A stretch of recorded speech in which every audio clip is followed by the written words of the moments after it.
પ્રાંતિજની heritage hotel ખાતે કોંગ્રેસ પાર્ટીની ચૂંટણીલક્ષી meeting યોજાઈ। ગઈકાલે ઇલેક્શન કમિશન દ્વારા ચૂંટણી તારીખ જાહેર કરતા વિવિધ પક્ષો તબક્કાવારના નામ જાહેર કરી રહ્યા છે, ત્યારે ગુજરાત કોંગ્રેસ દ્વારા હજુ ઉમેદવારના નામ જાહેર થયા નથી।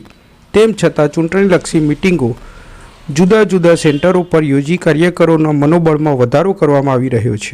આજરોજ પ્રાંતિજ તાલુકા તથા ગ્રામ્ય કાર્યકરો સાથે પ્રાંતિજની હેરિટેજ હોટલમાં મીટિંગનું આયોજન કરવામાં આવ્યું હતું।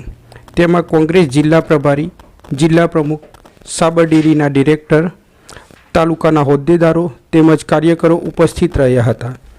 સાબર ડેરીના ડિરેક્ટર જસુભાઈ પટેલે પક્ષની રણનીતિ બાબતે જણાવ્યું કે છેલ્લા 10 વર્ષથી પ્રજા તાહી મામ પોકારી ચૂકી છે, તો અમારો વિજય નિશ્ચિત છે તેમ કહી કાર્યકરોના મનોબળમાં વધારો કર્યો હતો। હવે આવનાર સમયમાં પક્ષ દ્વારા કયા ઉમેદવારનું નામ જાહેર થાય છે અને નવી કઈ રણનીતિ રચીને નવો ઉમેદવાર મેદાન મારશે તે જોવું રહ્યું।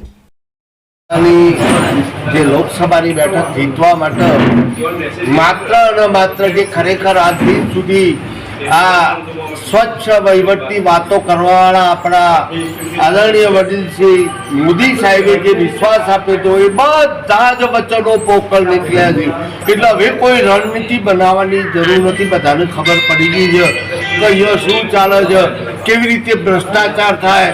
પેલા બોન્ડ બનાવ્યા છે એ ચોખ્ખા બિલકુલ જેને કહેવાય પેલું આપણે આરઓનું પાણી પીએ ને એવું ચોખ્ખું એમણે આ બોન્ડ બનાવ્યું છે ને એ બોમ્બ ફૂટી ગયો છે। ભારતની સંવિધાનિક એક જે સંસ્થા છે, જે પાયો છે, ન્યાયતંત્ર છે, એણે બતાવી દીધું છે આ દેશનું કા કેટલા ચોખ્ખા છે અને એ વાત ઉપર હવે કોઈ રણનીતિ બનાવવાની જરૂર નથી। લોકો તાકીને તૈયાર થઈને બેઠા છે આ લોકોને ઘર ભેગા કરવા। હવે તો એમને ભય સતાઈ રહ્યો છે કે મારે આવનારા દિવસોમાં ક્યાં કઈ બખોલમાં જવું, એ દિવસો આવવાની તૈયારી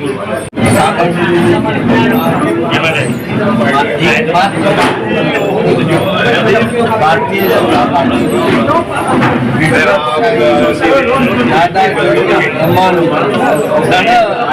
પાર્ટી કરવાનું તો સારું છે કે જો કદાચ આ પગલાનો મને મત ન આપ્યો હોત અથવા હું હાર્યો હોત તો સાબરડેરીનું નામ બદલાઈ જાતે। સાબરડેરીનું નામ અને એના લોકો છે ને એ કમળના ફૂલના આવી જતા। હું એટલો વિશ્વાસ આપું છું કે મને જે રૂડો ઘણા કડવા થયા છે, પણ લોકો મારી સાથે હતા। દૂધ ઉત્પાદકોનો જે અધિકાર હતો એ ભારતીય જનતા પાર્ટી ગુજરાતની સરકાર લઈ ગઈ છે, એને બચાવી શક્યો છે એનો બધા કોંગ્રેસના કાર્યકરોને જે સંસદની ચૂંટણી આવી છે, કોંગ્રેસના કોંગ્રેસના કાર્યકરોને હાલ સંદેશ આપવા જેવું કશું જ નહીં। આ 10 વર્ષ ભારતીય જનતા પાર્ટી અને મોદી સાહેબે એટલા મોટા સંદેશ આપ્યા છે કે ઈડી, સીબીઆઈ, ઇલેક્શન કમિશન આ બધું ઘેર લઈ ગયા છે એમની ઈચ્છા લાગે તો। આ દેશની સ્વાયત્ત સંસ્થાઓને ભારતીય જનતા પાર્ટીના નામે કર્યા છે, આ બધાને ખબર છે કે સંદેશો આપવા જેવી એક પણ પંક્તિ નથી। કોંગ્રેસની સંગઠનના જે તમામ આગેવાનો કાર્યકરો સાથે મળી અને જ્યારે આ લોકસભાની સીટ જ્યારે કોંગ્રેસ પક્ષ પાસે હતી અને આગામી જ્યારે આ લોકસભાની છે કોંગ્રેસ પક્ષ જંગી બહુમતીથી ચૂંટે એ માટે અમારો જે ઉમેદવાર હોય પાર્ટી જે ઉમેદવાર નક્કી કરે જંગી બહુમતીથી ચૂંટવા માટે બધા ખભે મિલાઈ કામે લાગ્યા છે। સાબરકાંઠા સાંસદમાં કોંગ્રેસમાંથી કોના ઉમેદવાર નક્કી કરવામાં આવ્યો છે? હજુ પાર્ટીની અંદર બધા જે ઉમેદવારો છે ઉમેદવારો પોતે પોતાનો બાયોડેટા અને પાર્ટી પણ અત્યારે એનું સર્વે કામગીરી ચાલુ છે અને પાર્ટીની જ્યારે સીઈસીની કમિટી મળશે એની અંદરથી ટૂંક સમયની અંદર વહેલામાં વહેલો ઉમેદવાર કોને કોને ટિકિટો માંગે છે કોંગ્રેસ તરફથી?